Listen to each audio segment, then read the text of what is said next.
Assalamualaikum warahmatullahi wabarakatuh. Kelompok 1 yang mempresentasikan tentang korelasi person produk momen. Saya Anis Setiawan. Saya Syabdul Hafiz. Saya Muhammad Fadil Rizky. Saya Dimas Saputra. Saya Dimas Hidayat. Pengertian korelasi Pearson produk momen. Korelasi Pearson produk momen adalah salah satu dari beberapa jenis uji korelasi yang digunakan untuk mengetahui dan mengukur derajat kerahatan hubungan antara dua variabel yang berskala interval atau rasio dan berdistribusi normal, di mana dengan uji ini akan mengembalikan nilai koefisien korelasi yang nilainya berkisar antara -1, +0, dan 1. Nilai -1 artinya terdapat korelasi negatif yang sempurna, 0 artinya tidak ada korelasi, dan nilai 1 berarti ada korelasi positif yang sempurna. Rentang dari koefisien korelasi yang berkisar antara -1, 0, dan 1 tersebut dapat disimpulkan bahwa apabila semakin mendekati nilai 1 atau -1, maka hubungan makin erat, sedangkan jika semakin mendekati 0, maka hubungan semakin lemah.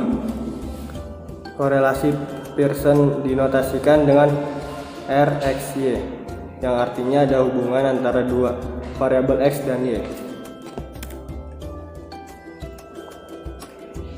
Klasifikasi koefisien korelasi, internal koefisien dan tingkat hubungan 0,00 sampai 0,199 sangat rendah, 0,20 sampai 0,399 rendah, 0,40 sampai 0,599 cukup, 0,60 sampai 0,799 kuat, 0,80 sampai 1,000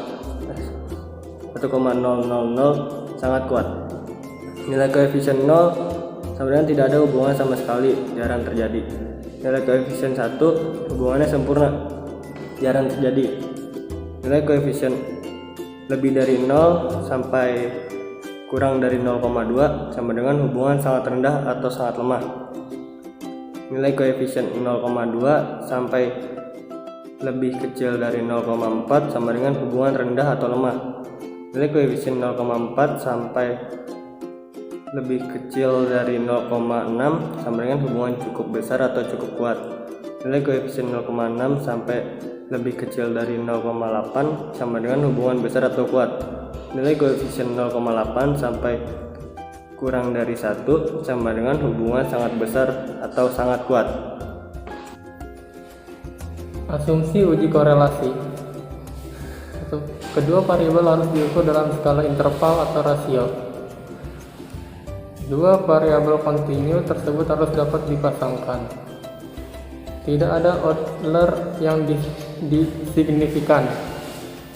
Terdistribusi normal. Homoskedastisitas atau residual terdistribusi secara merata.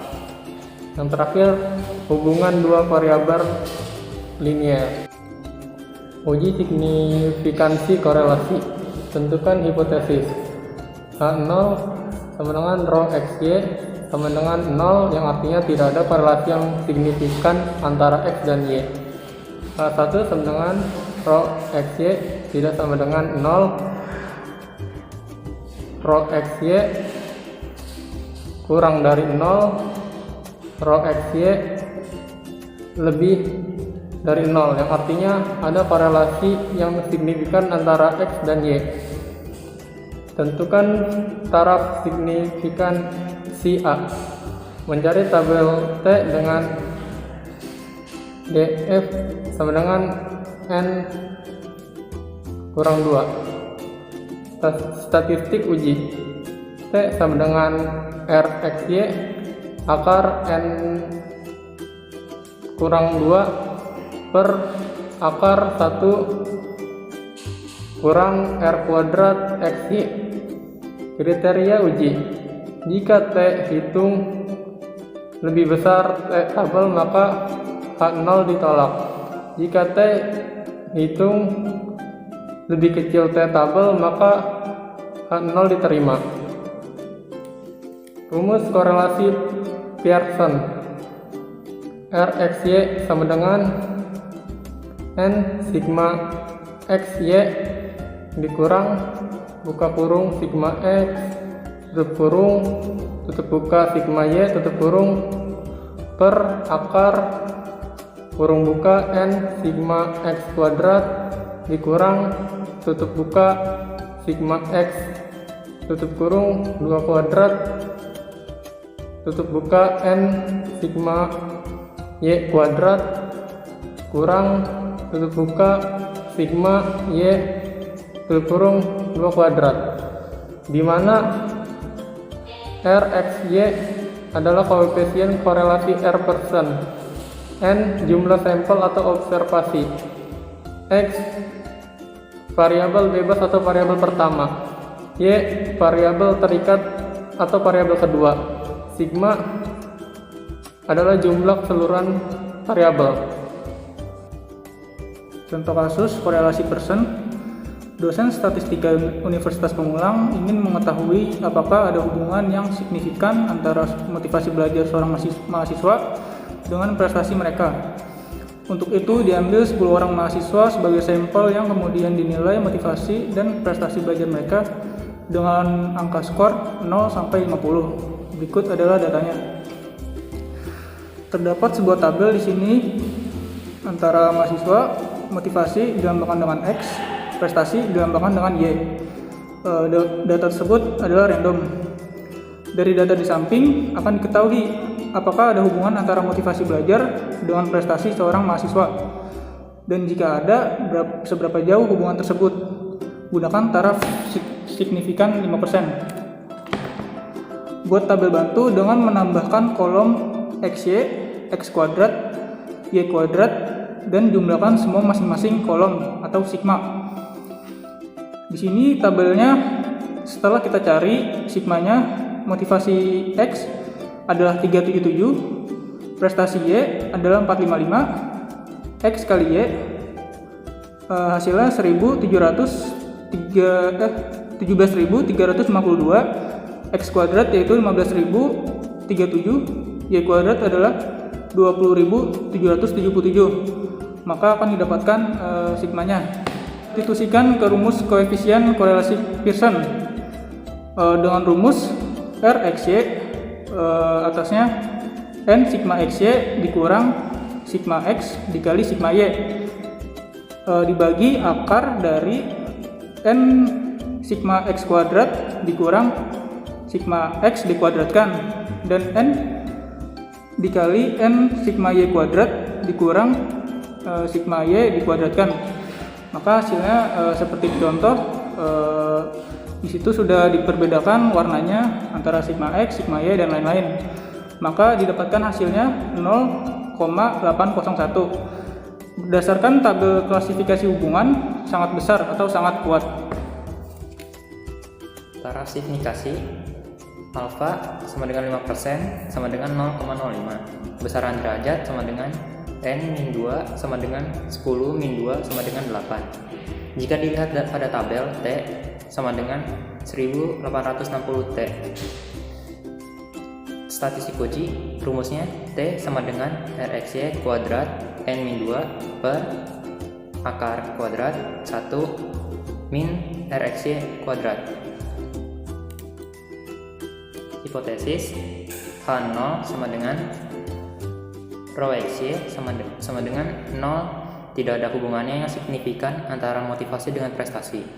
H1 titik 2 Rho XY lebih dari 0, ada hubungannya yang signifikan yang positif antara motivasi dengan prestasi. Kriteria uji, jika T hitung lebih dari T tabel, maka H0 ditolak. Jika T hitung kurang dari T tabel, maka H0 diterima. Kesimpulan, T hitung sama dengan 3788, T tabel sama dengan 1860. Karena T hitung lebih dari T tabel sama dengan, maka H0 ditolak. H1 ada hubungan yang signifikan dan positif antara motivasi belajar dan dengan prestasi.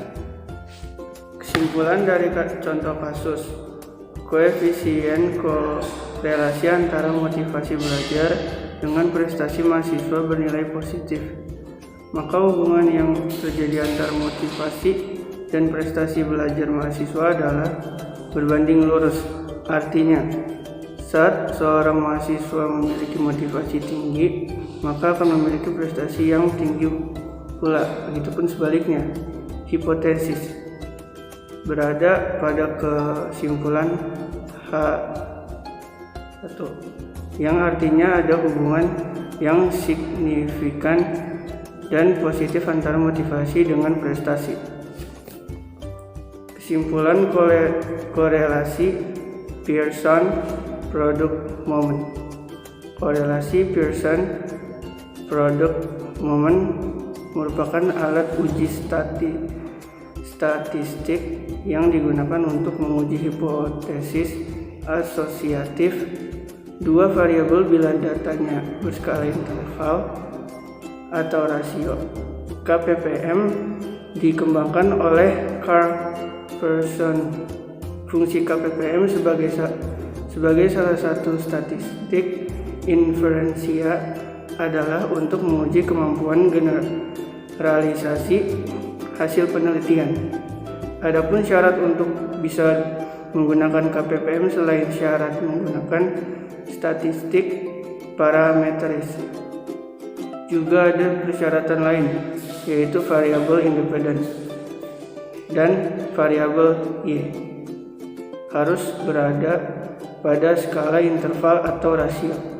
Nilai KPPM disimbolkan dengan R.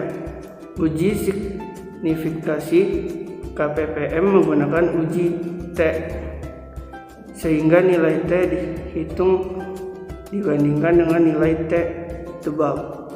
Kekuatan hubungan antar variabel ditunjukkan melalui nilai kolerasi. Sekian dari kelompok 1, kurang lebih mohon maaf. Assalamualaikum.